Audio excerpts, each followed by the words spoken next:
Dr. Rania, welcome back to CNBC. It's great to see you.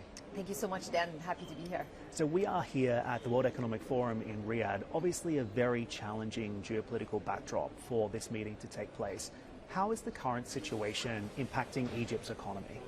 Well, of course, the geopolitical tensions in the region and the war in Gaza has immediate implications on the Suez Canal zone. And I think the estimates are that our revenues are down close to 50%, which is quite hefty on the balance of payments.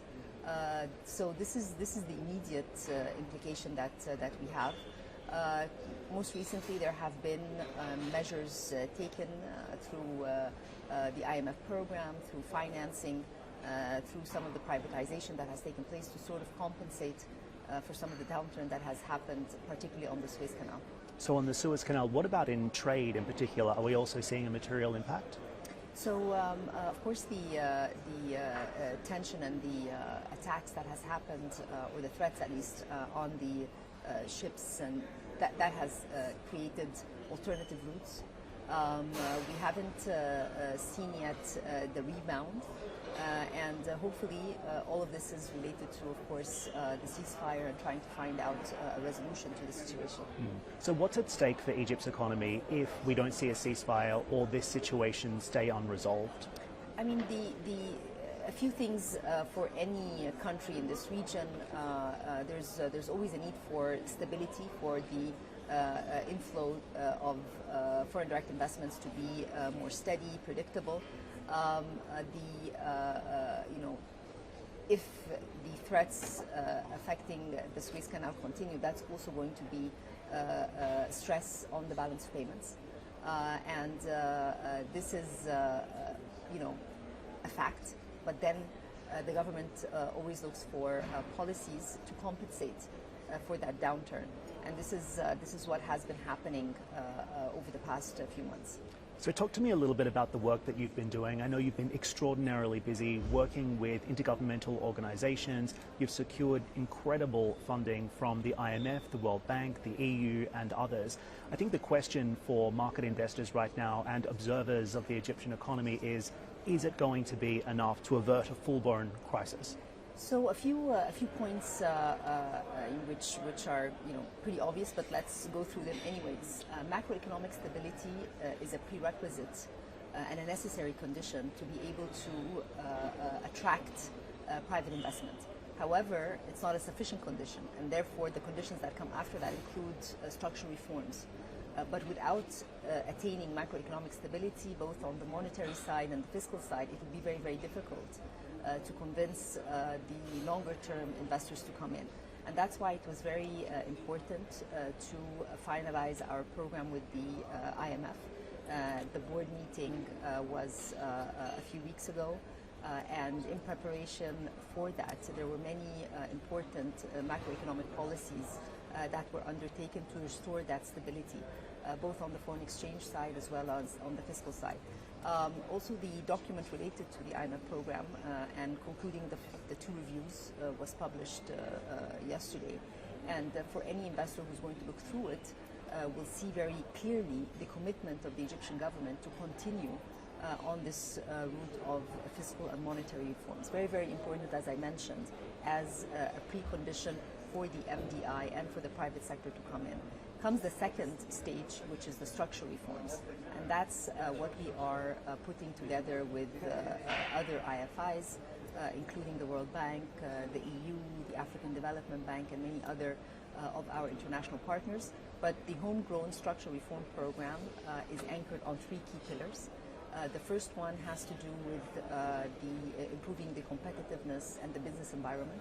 The second has to do with the macro fiscal resilience, so continuing on some of the reforms there. And the third has to do with the green transition. Egypt has done tremendously well on many of the renewable energy projects, water desalination, and these are efforts which are continuing.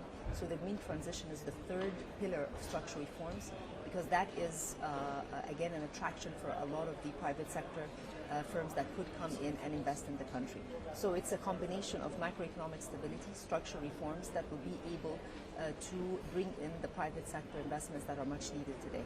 Controlling inflation and stabilizing the exchange rate are still key concerns, though. What are you doing to advance and make progress in those areas, particularly when it comes to firming up trust, I guess, among foreign investors and ensuring that you have the credibility in place to move forward here? I think one of the key policy measures that were taken and announced and also commended by many of our international partners is the fiscal consolidation that has taken place. Egypt still continues to have a primary surplus announced by the Minister of Finance, but also putting caps on expenditure, very, very important for the inflation impact. That is, a direct channel. There's also plenty that is being done on a debt ceiling, again putting those ties, if you will, on public expenditure in a broader framework, which is very transparent, clear, and part of the homegrown program that the government is going towards. The second point is on the monetary side, and we still have monetary tightening. So both policies pushing towards achieving the inflation target which the central bank has put out. So these are important policy measures, and they are the only way that we will be able, notwithstanding the international shocks, which again any economy would be susceptible to. But in the absence of that, monetary policy, fiscal policy, and then the structural reforms which are related to competitiveness within markets to basically make sure that competitive practices are also done within the commodities domestically to bring down the inflation. And we have seen recently a lot of effort from the government side when it comes to some of the regulation on prices to make sure that the markup that took place against the backdrop of uncertainty that existed a few months ago is sort of brought down so that expectations are better anchored. And inflation has been double digits, I think, since around 2022. So are you confident with all of these new systems and structures in place, the reform initiative now underway, that the disinflation path can be achieved in Egypt? Well, then, as you know, this is a process. And whether it's monetary policy transmission or fiscal transmission, or even the regulations that take place on trying to not put price controls, but as I mentioned, ensure that the profit margins are ones which are in line with the anchored expectations. All of these are measures that are taking place in tandem together. As I mentioned, notwithstanding external shocks which would be unexpected, the path that we are seeing is one of disinflation. Of course, all of this has a social cost as well. So how would you say everyday Egyptians are feeling about the reform process now? Well, a few points to make here. Also, as part of the homegrown program is to create social protection programs that mitigate the implications of reforms. Again, you're always between a rock and a hard place. You have to make these reforms in order to create the macroeconomic stability, the predictability. So it's a must-do. There are short-term implications. You try to overcome those by mitigating through programs very targeted to those who are most vulnerable.